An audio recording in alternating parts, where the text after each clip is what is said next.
Complete game coverage of the Cougars is right here on the KSL Sports Zone. It's a Big 12 title game showdown for Kalani Sitake and the Cougars as they square off against Texas Tech for a spot in the college football playoff. Exclusive Big 12 title game coverage on the Zone is presented by JCW's, the Burger Boys. Quality and a lot of it.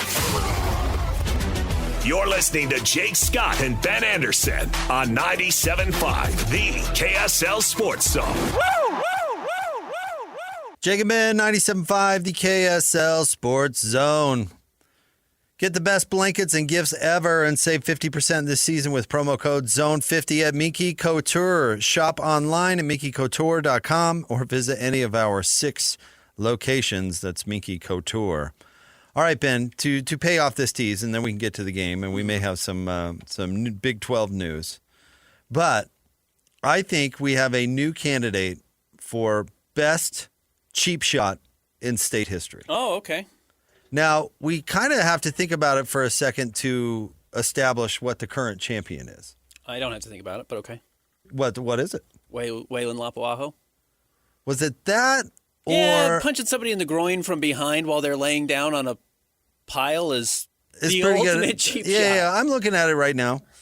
And that certainly is a candidate, I would say. I mean, that was not above board.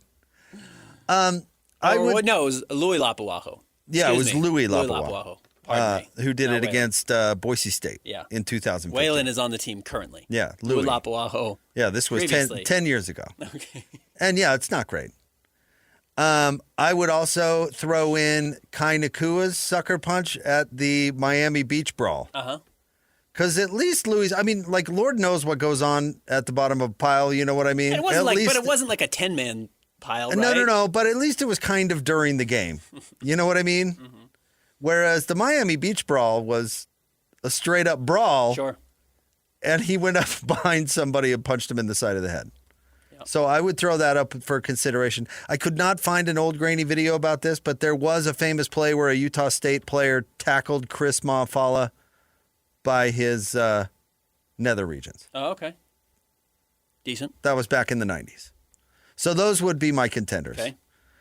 Let me ask you this, Ben. If this is a new title contender, this happened at the Utah Tech Santa Clara game in Santa Clara, where Santa Clara's player Alan Graves absolutely dunked Utah Tech's Chase Trujillo into next Thursday.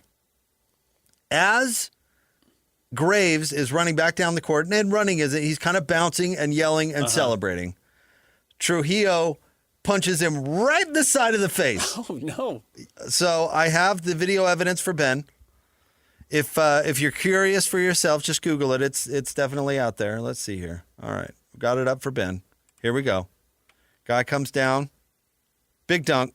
Right in his face. Running back. Bouncing back. Oh. Bam! Right there. Yeah, he does. He just punches it because he gets dunked on. Right in the side of the head.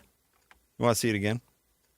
You want to review? So the Utah Tech player punched the Santa Clara player. Yeah, the Utah Tech player, Trujillo. Number 2. Humiliated and then punches the guy right in the side of the head. Cheap shot. Big time. Yeah. Well, they were down 7. Game was close to over. Tough year for Texas Tech. Utah Tech, excuse me. They're 5-6 now in the season. All right. What do you think? It's not great. With all due respect, the knock is that it's a Texas or a Utah Tech basketball player. And yeah, it's not going to get the headlines, but let's judge the violation here. That's the most egregious. I mean, that's a true punch to the face. So was Kai Nakua's, though, to be... It was. But that wasn't a brawl. It was in a brawl, yeah. Does that make it better? A little bit. I think a little bit better. A little more understandable? You can sucker punch somebody in a brawl? As opposed to celebrating after a big dunk? Yeah. Okay. Yeah. All right. The game clock was going on.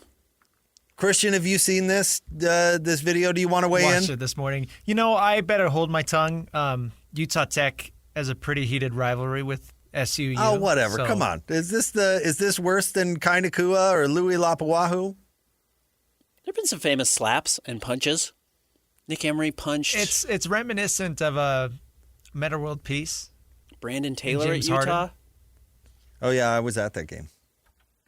Who was the basketball player at Utah who transferred? He ended up playing overseas for a while. He'd go to like Mississippi State or Ole Miss. I can't remember where he transferred. He was very controversial. What was his name? Oh, yeah, he was in the G League for a hot minute. And he had a punch or a slap or got slapped or got punched. Yeah, against BYU too, yeah, right? against BYU. Yeah, I can't remember all of that. No, I can't remember when it was. That wasn't one of the reasons. But slaps or punches aren't necessarily cheap shots. See, the thing that made Kainakua's bad wasn't because he punched the guy. It's because he ran up behind him and punched him while he wasn't looking. That's what makes it a cheap shot. Yeah, Trujillo, this player was kind of running past him now, and he decks him. He punches him out of nowhere. Yeah. That's what makes it a true cheap shot. Yeah. Yeah. All right. Now, it's in the running, certainly. It's just not quite at our biggest school. I don't think that should matter. Okay. And the fact that Christian's worried about some silly rivalry alarms me. Can you put it out on our Twitter page so people can find it? Yeah, I can. At Jake and Ben? Yeah.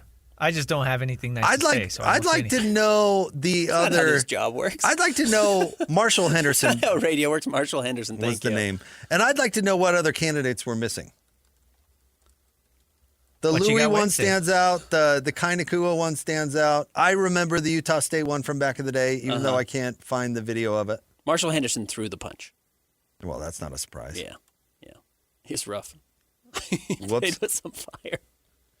Yeah, I suppose that's true. All right, Christian, you want to hit us with the Big 12 news?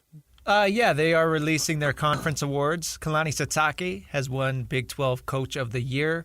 LJ Martin, Offensive Player of the Year. Bear Bachmeier, Freshman of the Year. On the Utah side, Devin Dampier won Newcomer of the Year. Spencer Fano won Best Offensive Lineman. Then several Utes and Cougars are on the first team and second team. Those are being tweeted out right now. Well, Coach of the Year, Offensive Player of the Year, Offensive Freshman of the Year are very good awards for BYU and deserve it. I think you could have made a case for Brent Brennan as Coach of the Year at Arizona. Winning 9 games was very surprising. But Kalani took a true freshman quarterback, replacing a very good quarterback, and had a better year this year than he did last year. And then credit Bear for living up to or exceeding every expectation. And then, LJ Martin was awesome. I always found the criteria for whatever Coach of the Year kind of silly. Like, what is really your criteria? Like, should Joey McGuire be grumpy today if they win the league? I guess he and Kalani have the same record. Mm-hmm. You know, I hear you about Brent Brennan, but, I mean, he's not in the conference title game. Did he do the best coaching job? Like, what is the criteria? I like the way you put it, that if you want to look at it, taking a true freshman into a season, only losing once and having a chance to win the league, how many times did that happen? Yeah. Let me see if I can. But is that on the true freshman of the year, or is it the coaching job? Noah Fafita. This is the all Big 12 first team. Noah Fafita, quarterback at Arizona. Raleek Brown from Arizona State, the running back. LJ Martin from BYU. Jordan Tyson, the wide receiver, is going to be a top 10 pick in the draft. Josh Cameron, the wide receiver at Baylor. Mari Thomas from Houston, the wide receiver. Eric McAllister at TCU. Michael Trigg, who was the guy who got the athletic director fired at Baylor. Tanner Koziel from Houston. Omar Albigdian from Baylor. Bruce Mitchell on the offensive line from BYU. Sam Height from Kansas State. And then, of course, the 2 tackles from Utah. That's 14 players. That Spencer should be Fano allowed. and Caleb Lomu. Well, you get a fullback, right? That's what the 2 flexes are, or essentially you get a couple guys you can just move in. Why does that bother you so there, Christian? I actually think Offense they should. is 11 players. But the conference is now 25 teams. Yeah, the Big 12 is no longer the Big 12. Yeah, I mean, what did making all conference back when it was the Big 8? There's 8 teams. You double the size. You keep the same. I mean, I get what you're saying, but these are meaningless anyway. So why not give a couple? This doesn't mean anything. Why not give a couple extra players a little love, considering they're having to beat out twice as many players to get that meaningless award in the first place? I will say, I think all of the local players that are on that list should have made it, regardless of it being 14 or 11. No snubs. Do we feel like, maybe Chase Roberts could have been in the conversation at wide receiver, or Parker Kingston, or as a flex player, whatever you want to do there, but not that they're full. But it is funny, right? Snubbed for what? That now they have to tell their family at Thanksgiving dinner that they're second team all conference instead of first team all conference. Yeah. Or you were the 13th offensive player of the year. And then your family goes on the offensive starting all first team. Jack Kelly was a honorable mention for defensive player of the year. Okay. But did he make first team all defense? He did, yeah. There you go. Jack Kelly as well as Tanner Wall. And then John Henry Daly from I hope they give him a ribbon or something. Yeah, you get a also played in this conference trophy. Like maybe a certificate? With some good players this year. I don't know how to surmise it anymore. And Kalani had a great season. And Kalani's going to have a great season every year. BYU's got a hell of a head coach. And the two local teams were amongst the three best teams in the league. So not a surprise that they are represented heavily. To the point, to bring this back to something relevant that people actually care about, Texas Tech had 5 players on the all-defensive Big 12 first team. And I think that's rightfully so. And I think that's what you're going up against this weekend, even though they also had... They have 12. They have 13 players here on the Big 12 all-defensive first team. It's not down to 11 either. They're just stacked defensively, and it's going to be the best defense BYU has maybe ever faced. They played some great Utah defenses, and this Texas Tech is as good as those, if not better. So BYU's going to have to figure out a way to move the ball, and that has not always been easy for the Cougars this season, despite the fact of how good LJ Martin has been, how good Chase Roberts has been, Parker Kingston's been, and then, of course, freshman of the year, Bear Bachmeier. Well, it certainly didn't happen in the first meeting between the two teams. So they need to channel what worked. We highlighted the second half against Iowa State. I mean, find the connective tissue on when you went out and were at your best, specifically throwing the ball.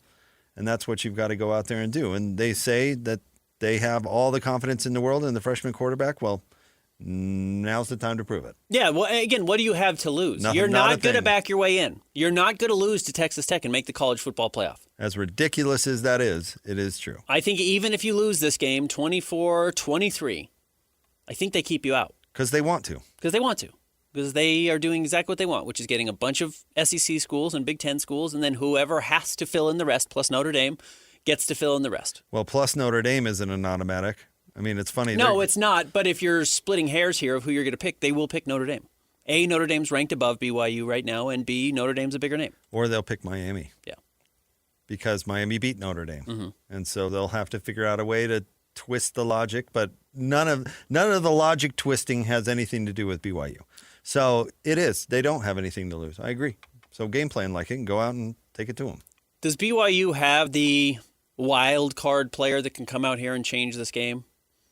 Yeah, Chase Roberts. Do you think it's Chase? I actually think it's just Bear. But the problem is the way Bear changes the game is that his legs are a huge weapon in addition to his arm, and I don't think you could run the ball against Texas. No.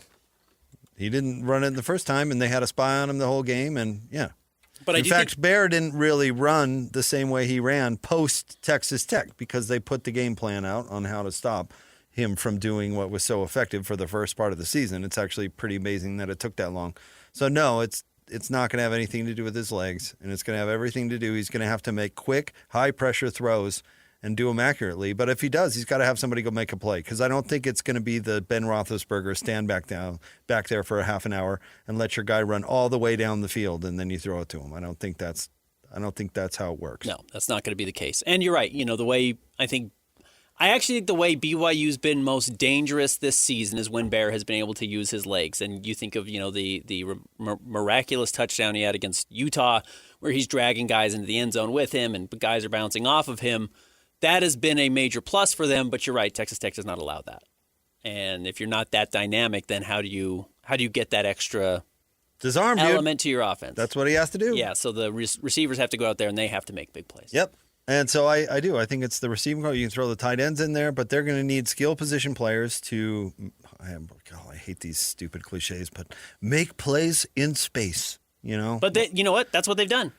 It's what Parker Kingston does very well. It's what Chase Roberts does well. And then you need JoJo Phillips to come out there and be one of those guys. But if you go max protect all game and are worried about mistakes, I don't think that's going to get it done.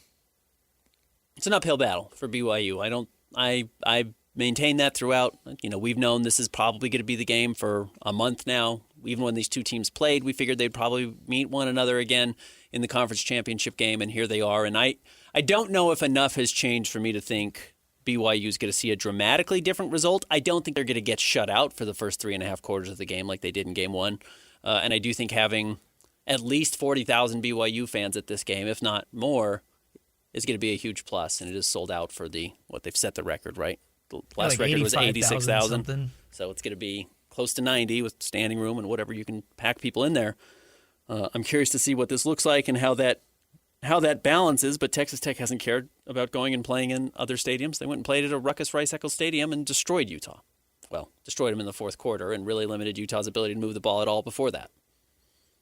If BYU has 40,000, I'll be impressed. I don't know if the ratio is going to be quite that high. As much as BYU travels and all that, I mean, the Texas Tech fans haven't been here all that often, and there's enough of them, obviously, that they're going to travel. And it's a lot easier to get there than it is from Provo, even though I'm sure they'll draw all the LDS community around Texas. So. Lubbock to Arlington, again, because Texas is massive. It's huge, yeah. It's 330 miles. It's 5 hours to drive there. So, but yes, a quick flight if you're going to fly there.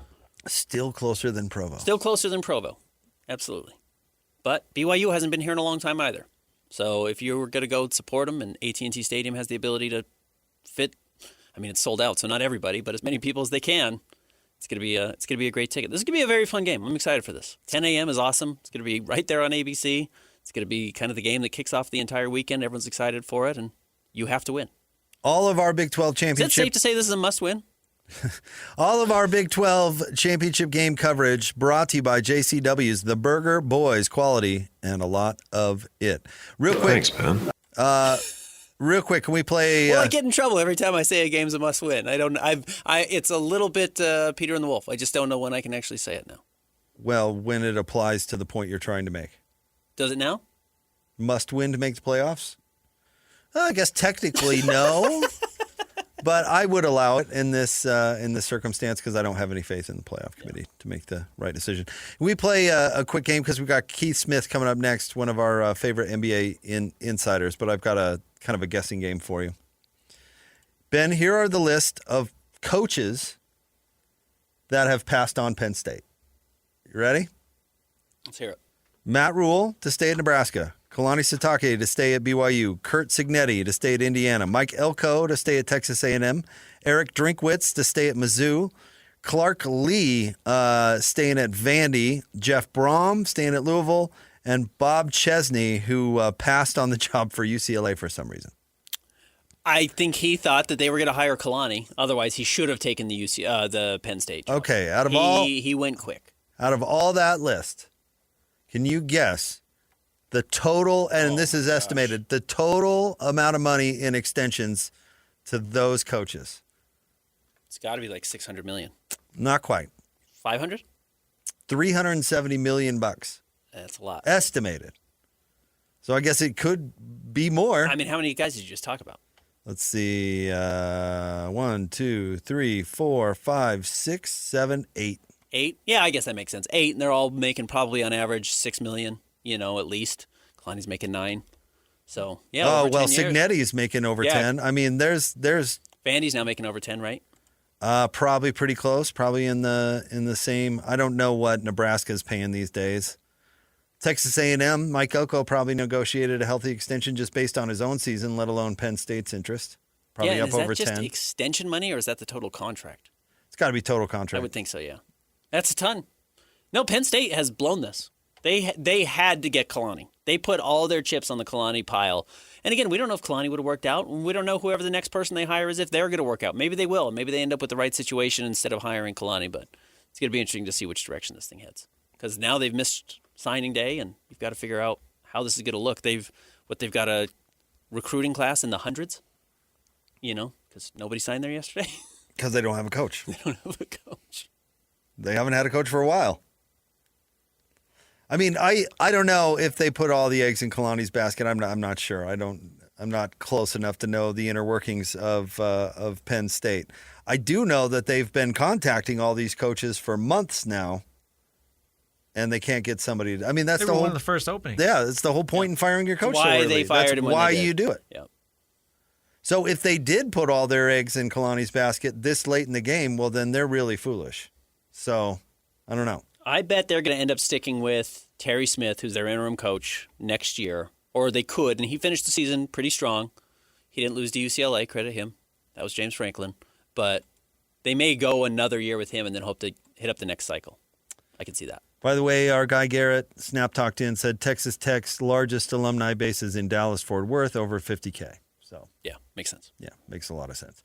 All right, stay tuned. We're going to talk to our friend Keith Smith. Coming up next, we'll talk some NBA basketball, what's really going on with Giannis. Stay tuned. Jake and Ben, 97.5, the KSL Sports Zone.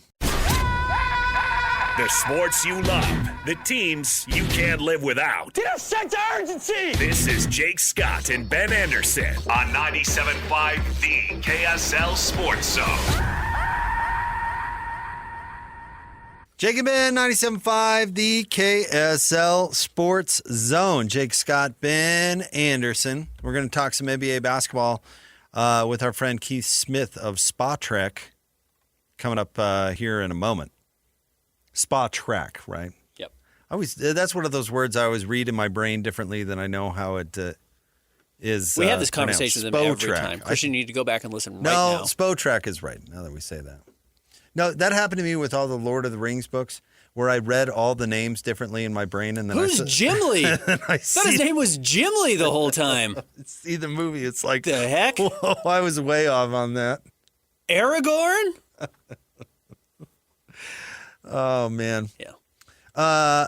Ben, I found a wacky list, and this kind Did of it has. make you like him less? Because you'd fallen in love with these characters by calling them your own names. Oh no, it's fine. I didn't worry about it that much, I suppose. Okay, you moved on quickly. There's actually a tie-in to Keith with this quick note, Ben. I found a list of the 20 most fun cities in the U.S. Mm-hmm. You want to know what topped the list? Milwaukee. No, not to know. In fact, Milwaukee didn't make it. Oh. Nor did Salt Lake City, which is the reason I clicked on this in the first place. I hope Salt Lake would make Yeah, the most fun cities. We have a fun town. Boston? No, it's obvious. Nashville. Las Vegas. Las Vegas. Las Vegas, the most fun city in the United States. But number 2 on the list is Orlando, Florida, which I believe is where Keith calls home. Resides. Yeah. Miami, Florida is 3rd, as much as you dislike Florida. They have another 15th, Fort Lauderdale. Fort Lauderdale is very cool. I think Fort Lauderdale is a cool town. You can see Miami from Fort Lauderdale. Surprised Honolulu at 18. Okay. I would have thought maybe higher. I've had a good time in St. Louis, but I'm surprised it's at 13 because I don't exactly think of St. Louis as a good a party time town? I spent New Las Year's Vegas there at 1 once. is crazy. Why? Like Vegas feels like it's dying. It doesn't ever. You never go to Vegas. How would you know if it's dying? Yeah, I go when we go down and do media days and stuff down there. Just last time I walked through, it was just like this is not what it once was. I assure you, Vegas is going nowhere. Joining us now, he makes the magic happen for Spotrac, and he joins us, I believe, from Orlando. He is Keith Smith. Keith, would you agree that Orlando is the second most fun city in the United States? If you like theme parks and stuff like that, sure. Why not? I mean, I guess it's usually pretty nice weather here. So yeah, I mean, that's, those are 2 components for fun. So I'll take it. It comes in at number 2 behind Vegas, and that would be a different kind of fun. On what's this Yeah, ranking? it's a completely different kind of fun. Oh, I have Weather no might idea. be similar, but different kind of fun. Different kind. Yeah, I don't know. Some And ways. dry versus humid. True. Indeed. Really yeah, dry. yeah, absolutely. Yeah, I go out there every year for summer league, and people are like, "Oh man, are you boiling?" And I'm like, "Yeah, at least it's dry." I'm like, in Orlando at this time of year, I walk outside, I'm like, "Why did I shower? I'm already soaked completely through my shirt." Yeah, I lived in Orlando for a little while, and yeah, you shower and you're wet for the rest of the day. It's Yep. not ideal. All right, well, let's talk about the big news. We'll get to the Jazz, but the big news obviously is Giannis Antetokounmpo maybe in the process of asking out, and who knows, after his latest injury, which happened yesterday, I don't know if we're going to see him again in a Milwaukee Bucks uniform. Do you think this happens in season? These huge contracts are hard to move while the year is going on. They can be, but this is where I like to remind people Jimmy Butler had a massive contract and got moved to a team that was hard capped and apron issues and everything else. So as long as teams can get creative, and there's where there's a will, there's a way, and they can make this happen. I do think we're as close as we're ever going to be to Giannis getting traded in season now. I think all of this, they're having discussions about the future. I think this is how do we frame this where we both are kind of, hey, it's run its course here. We've been together for, a decade or so now, or maybe even a little bit more, 12 years. We climbed the mountain together. We won a title, and it's just we're going to go our separate ways, but you do what's right for Giannis, do what's right for the Bucks. I think that's more of the conversation piece here than hey, what can you do to kind of salvage this situation? What kind of package do you think Milwaukee would get? Yeah, well, that's where it's really interesting, right? Because there's two things for the Bucks side with that. One is, do the Bucks want to blow it up and rebuild? They don't have their own picks. They owe picks to the Pelicans/Hawks and then to the Trailblazers from the previous trades they made to build teams around Giannis. So that's one question there. Now, sometimes teams hit a point where they say, you know what?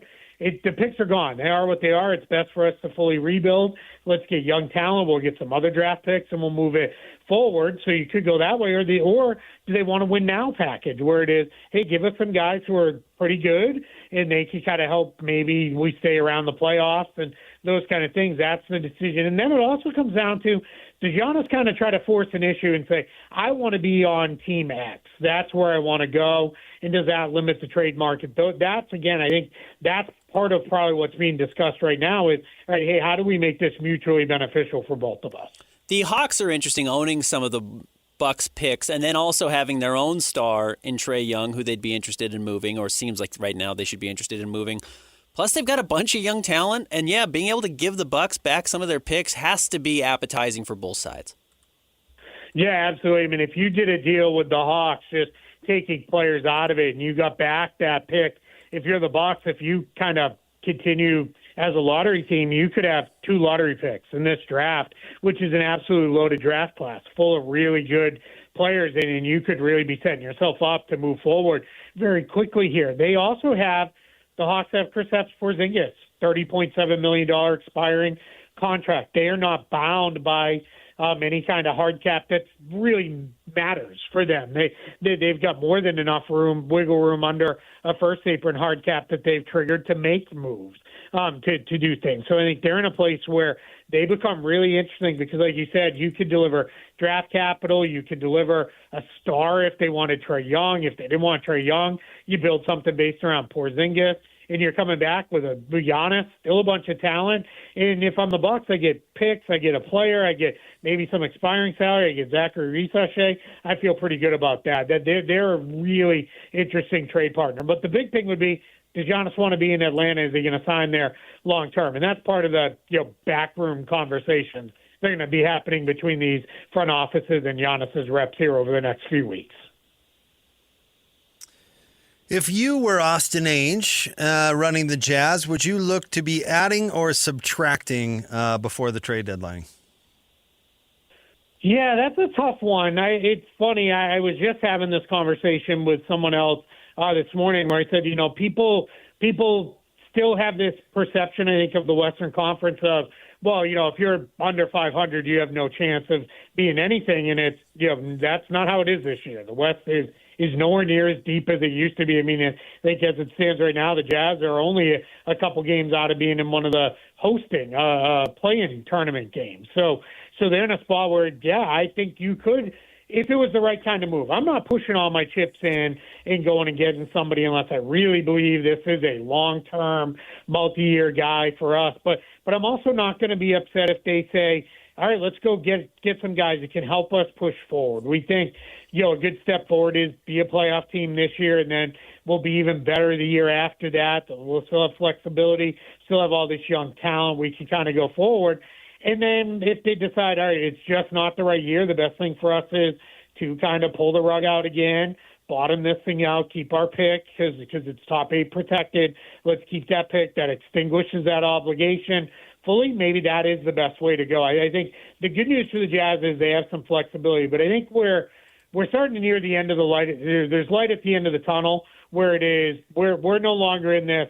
we're just in asset collection rebuild mode. I think we're getting closer to it's time to start adding real talent and moving this thing forward. Is Oklahoma City going to scare teams off from going all in while they have this juggernaut put together the way it seems like some Eastern Conference teams didn't want to compete while LeBron was in the Eastern Conference, and when he left, they thought maybe, hey, now's our time to buy.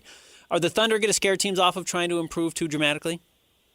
Yeah, it's a great question. I think I always go back to, and I'm glad you referenced those Cavs and the Warriors, right? We went through a 4-year period where you could have wrote it in the prior July that it's going to be Cavs Warriors. Well, I'll see you in June, right? And that happened 4 years in a row, and we all knew it was kind of coming. And I always think about those Houston Rockets teams where they were like, man, the Warriors are this powerhouse, but you know what?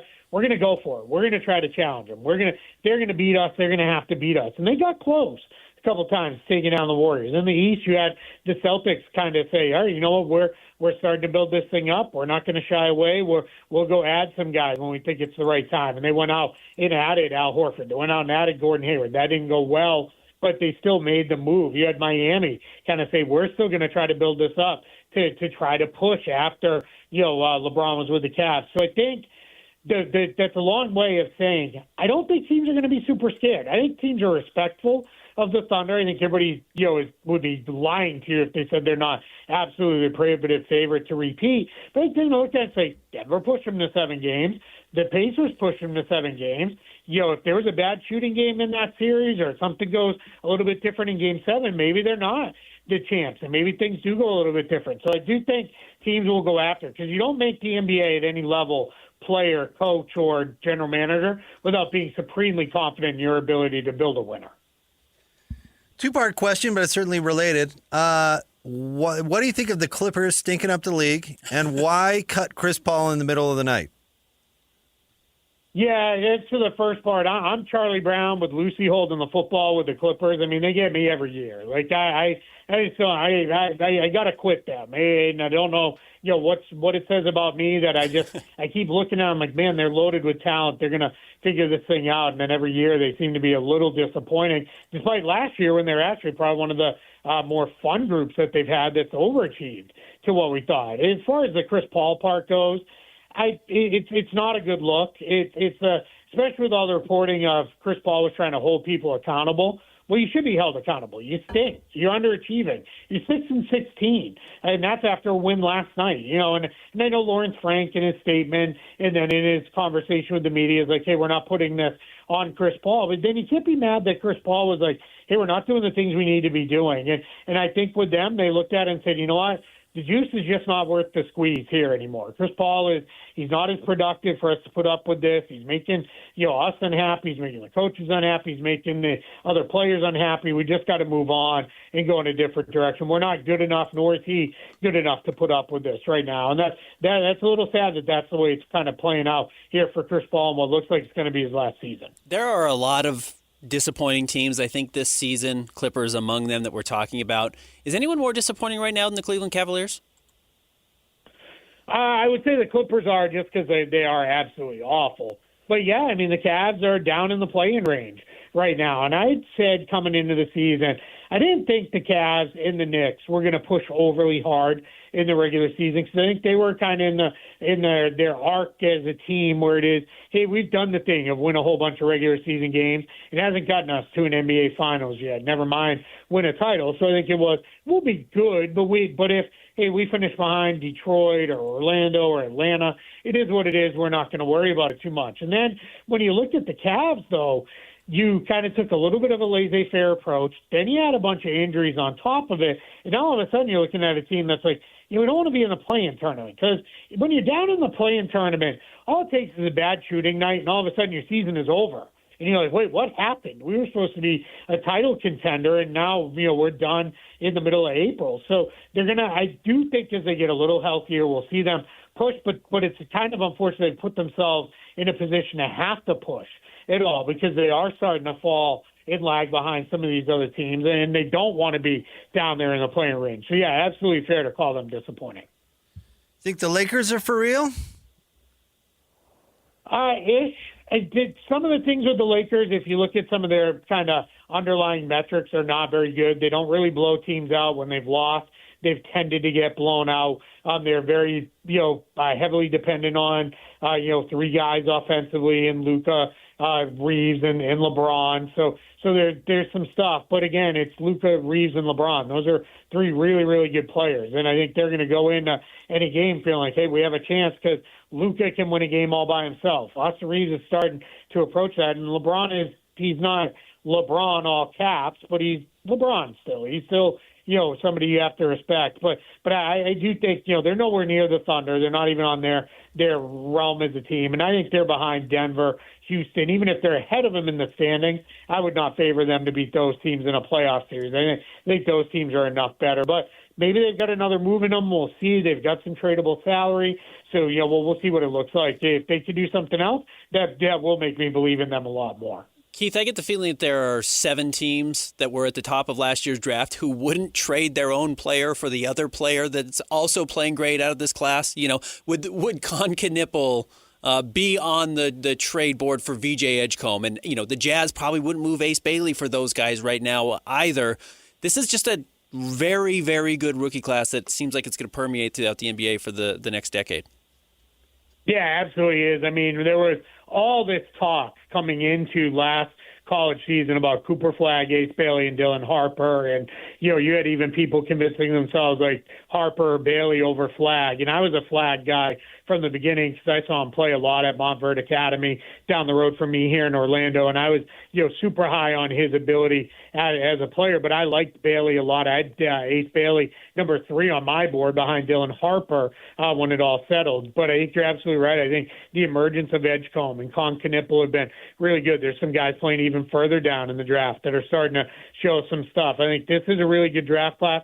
And this draft class coming up is just absolutely loaded as well, even, more good talent. I mean, the NBA is just got all this great talent feeding into it on top of, some of the guys. Because we're starting to lose the LeBrons and Chris Paul and Al Horford and eventually Stephen Curry, and those guys kind of age out of the league. I think we are set up in a place where this league is just loaded with talent and guys that are going to be really, really good for a very long time. I think the NBA is in as good of a spot as it's been for a number of years, and part of that is these recent draft classes. Keith, we love having you on. Thank you very much. Keep up the good work. Thanks, Keith. I appreciate it. Thank you for having me. Thank you. That's Keith Smith. He writes for Sportrac.com. I like Keith a lot. Good follow. Oh, Keith's great. Good Twitter follow. Do you think the Lakers are for real? No. Their net rating is on par with the Phoenix Suns, which is the 7th best team in the West. And I think net rating is a little goofy, but it does bear out over a long enough period of time. So I think they're good. I think Luka's a great player, and I think Austin Reeves is a good player. I think LeBron's a very good player.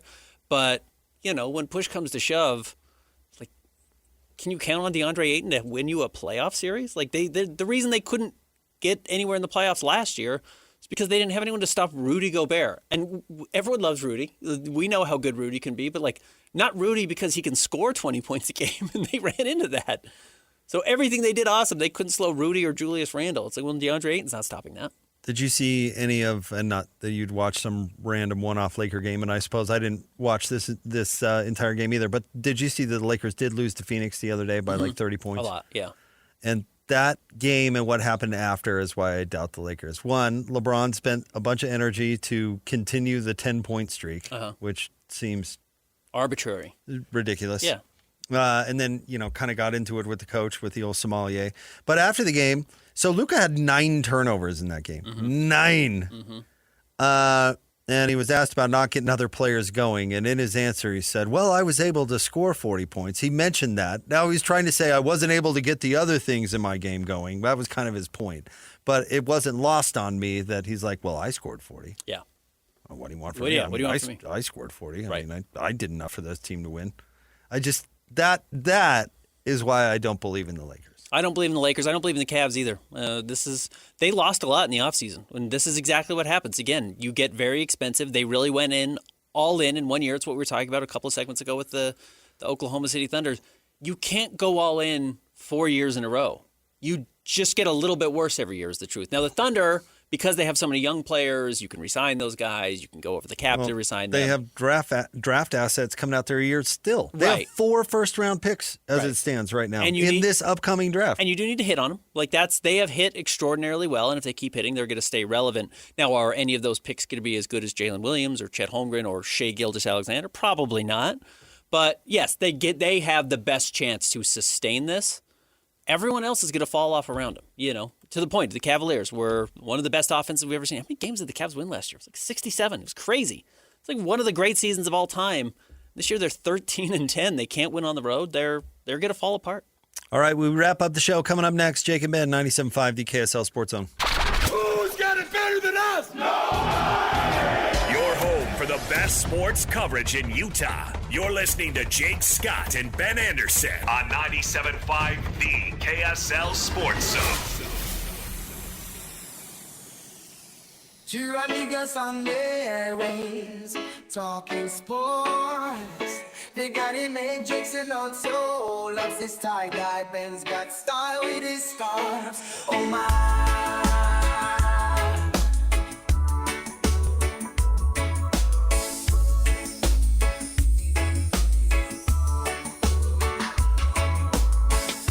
From the islands to the basketball courts.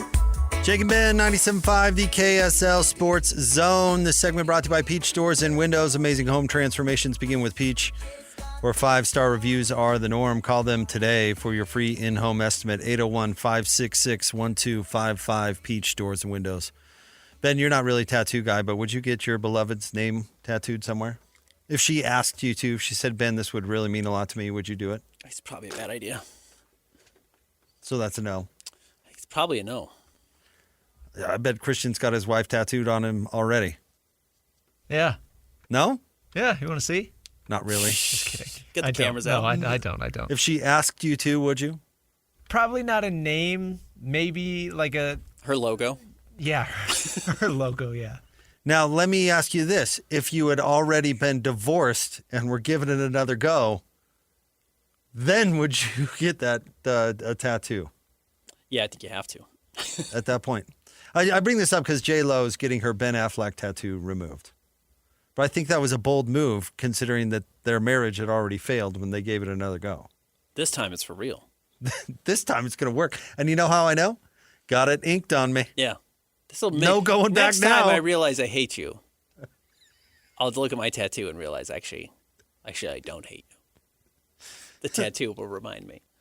It's really funny. I guess it's that way, with J-Lo and Ben. It's just like newborns, right? You forget how taxing having a newborn is. Yeah. Like But you talked about it. It's like Cortez burning the boats, right? It's Yeah. just like, can't go back. got a tattoo now. Well, apparently you can You can't. because she's getting it removed. You can remove it or just cover over it. It's pretty easy to do, actually. Yeah. I'm not a tattoo guy, so I don't know if I'd say no. If she really said, "Hey, you're doing this or it's over," I guess I would. But I would be reluctant. I'm with you. It just seems unnecessarily bold. It's a commitment. Probably make more sense with your kids because truly you can't get rid of your kids. No. You can't undo No, your kids. and the other thing is having someone put their name on me is weird. Like you put it on your math paper when you turn it in 5th grade. Mm-hmm. Like, do you really need to put your name on me Right. so the teacher knows who to pass it back to? Yeah. Who's seeing this tattoo anyways that needed to be reminded at the last moment of like, oh man, it was rounding third base. And then I I don't saw know. a Jake on your wrist. Right. I didn't know there was a Jake in the picture. Now I feel like a bad guy. Was it just first name? Was it just Ben? Or was it like Ben Oh, hold Affleck? on. I closed the thing already. Let me see. If Like can I find had the that picture. problem, for example, when I was younger, still in school, right? And you're like writing a Mother's Day card, and it's like love Christian, but then I'd put like love Christian Esparza because I was used to putting my name on paperwork. I'm glad you clarified who it was. Yeah. I don't know, Ben. Look at that.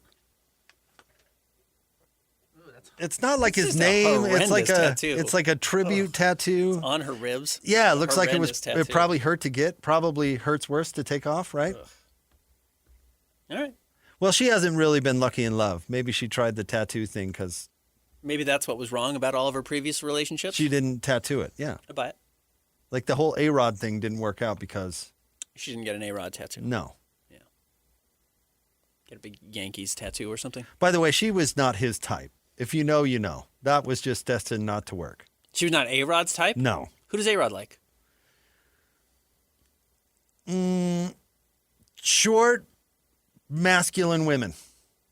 Oh, who else has he dated? That's why I'm saying, if you know, you know. Oh, I don't know. Okay. It's out there. You can look at who he cheated on J-Lo with. Oh. But there's other things out there. All right. Cool. She's not his type. Not his type. Right. We could just leave it there. Yeah. She being the key. No. He likes women. That's not what I'm implying. He just has a type. Don't look at me like that, Lloyd. I'm not breaking any news here. You can look into it. Okay. Not J-Lo, though. Not his type. You could have seen that coming. That's probably why there wasn't a tattoo there. Hans and Scotty G are coming up next. Am I in trouble, Christian. Lloyd? Christian Esparza. Stay tuned. More next. 97.5 DKSL Sports Zone.